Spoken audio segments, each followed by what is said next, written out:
Senior सहाफ़ी उमर चीमा साहब हमारे साथ मौजूद है। चीमा साहब, वाफिन की रिपोर्ट आई है जिसमें बताया गया है कि राइट टू इन्फॉर्मेशन कानून के बावजूद वजारतें बेसिक इन्फॉर्मेशन, बुनियादी मालूमाती फराहम नहीं कर रही और फिर certainly fake news, miss information को फ़रोग़ देने के बराबर है ये सब कुछ, जिसका मूजिब बनता है, इसका सबब बनता है। Would you agree?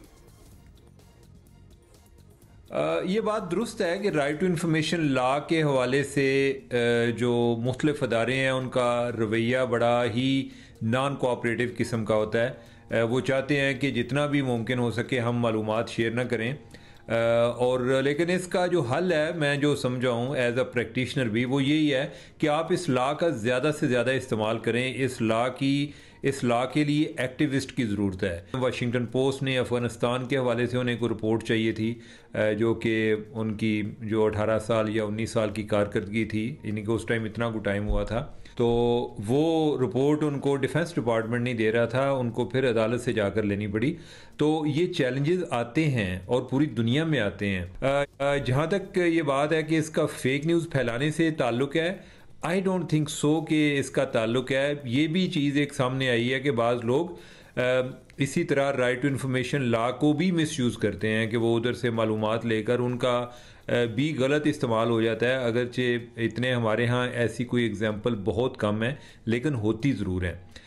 Fake news की वजूहात और हैं और उसका कंटेक्स्ट भी और है, लेकिन मेरा ख्याल है कि जितना ज़्यादा हुकूमत राइट टू इन्फॉर्मेशन मामले में एक लोगों के इस राइट को जितना एक्नॉलेज करेगी, उससे उनकी अपनी परफॉर्मेंस भी इम्प्रूव होगी और लोग भी हुकूमत का अपने आप को हिस्सा तस्वर करेंगे कि ये जो पाकिस्तान की रियासत है उसमें जो मामलात हो रहे हैं उसमें उनकी मुशावरत शामिल है, या एटलीस्ट ये है कि वो जानने का हक रखते हैं।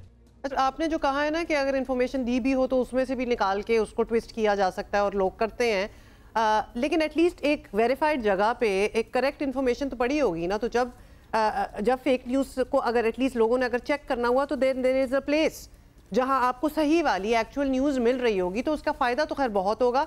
अच्छा, आपने तहरीक इंसाफ, पीपल्स पार्टी, मुस्लिम लीग नून सबके दौर देखे हैं, सब में काम किया है, तो कौन सी जमात इस मामले में ज़्यादा रेजिस्टेंट जो है आपको नज़र आती है as far as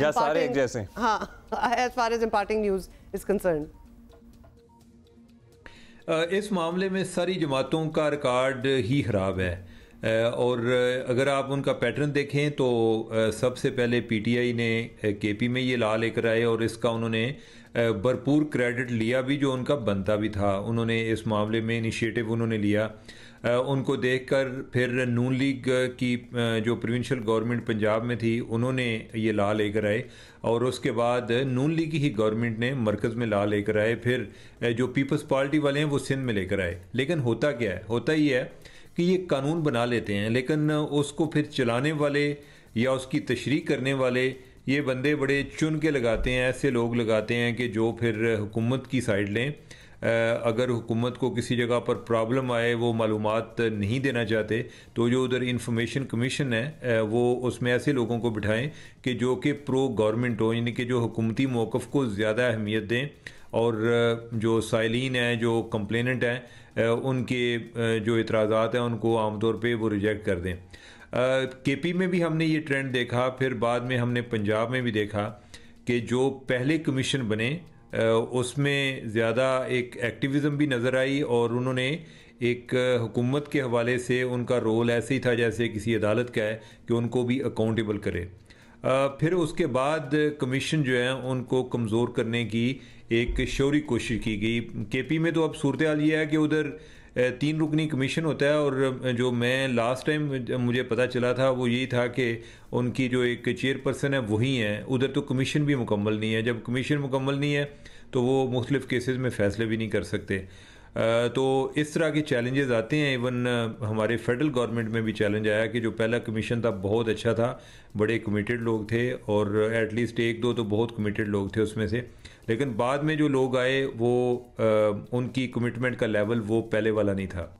sir, fake news वाला भी इशू ग्लोबल है और अब तो फैक्ट चेक वाला काम ही ख़त्म करने का ऐलान कर दिया है, तो क्या आलमी सतह पर कोई कानून साजी, कोई मुआहदा, कोई मैकेनिज़्म बनाना पड़ेगा? इसके अलावा फेक न्यूज़ वाला तमाशा कैसे ख़त्म हो? जो उसने मार्क ज़करबर्ग ने किया, ये ओवरऑल उनकी जो पूरी टेक इंडस्ट्री है या जो ये हैं सारी जो सोशल मीडिया कंपनीज़ हैं, they are also under pressure जो ट्रंप इंतज़ामिया की तरफ से है। उन्होंने इवन अब आने वाले दिनों में देखेंगे कि यूट्यूब उन्होंने भी जो कुछ पाबंदियां लगाई हुई थी इस हवाले से, फेक न्यूज़ के हवाले से, वो भी हटाने जा रहे हैं। और जो नए रेगुलेटर आ रहे हैं ट्रंप इंतज़ामिया के, उन्होंने बोला है कि अगर आप लोग नहीं हटाएंगे, जो ऐसा नहीं करेगा हम उसको फ़ाइन करेंगे। या कोई ऐसा एडवर्टाइज़र के किसी ऐसे सोशल मीडिया कंपनी को इसलिए इश्तिहार नहीं देगा जिधर फेक न्यूज़ चलती है, तो हम उसको ऐसे एडवर्टाइज़र को भी फ़ाइन करेंगे। उनका जो इशारा है वो ट्विटर की तरफ था कि ट्विटर से कई लोग जो हैं, जो बड़े बड़े एडवर्टाइज़र हैं, उन्होंने पुल आउट कर लिया था। तो आने वाला टाइम जो है वो बड़ा बहुत मुश्किल टाइम है, बड़ा क्रिटिकल टाइम है। तो ऐसे जो हैबिचुअल लोग हैं, जो कि आदी हैं जो फेक न्यूज़ फैलाने के, ऐसे लोगों के खिलाफ एक्शन ये होना चाहिए कि उनको फाइन करें, बड़ा बड़ा जुर्माना करें। और दूसरा, कोई आप एक लिमिट रखें कि अगर कोई 2 या 3 दफ़ा वार्निंग के बाद अगर उसके प्लेटफॉर्म से कोई फेक न्यूज़ चलती है तो आप उससे पासवर्ड लेके उसका अकाउंट डीएक्टिवेट कर दें। पासवर्ड जो है कोई ऐसा सिस्टम रखें और फिर देखें कि जब उनको लगेगा कि हमारे बिज़नेस पर ज़रब आ रही है तो फिर वो एहतियात करेंगे। अभी तो उनका बिज़नेस और ज़्यादा फ्लरिश करता है कि जब उनको कोई उठा कर ले जाता है तो 2-4 दिन के बाद आते हैं, तो उनकी वो जो 2-4 दिन की एब्सेंस है उसका उनको आगे जाके महीनों सालों फ़ायदा होता है। तो हमें भी अपने लेवल पर कोशिश करनी चाहिए। और मुझे लगता है कि ये जितना ज़्यादा फेक न्यूज़ का अब सैलाब आएगा, ओवरऑल पूरी दुनिया में इस चीज़ की डिमांड, मुतालबा बढ़ता जाएगा कि इन कंपनियों को रेगुलेट करने की ज़रूरत है।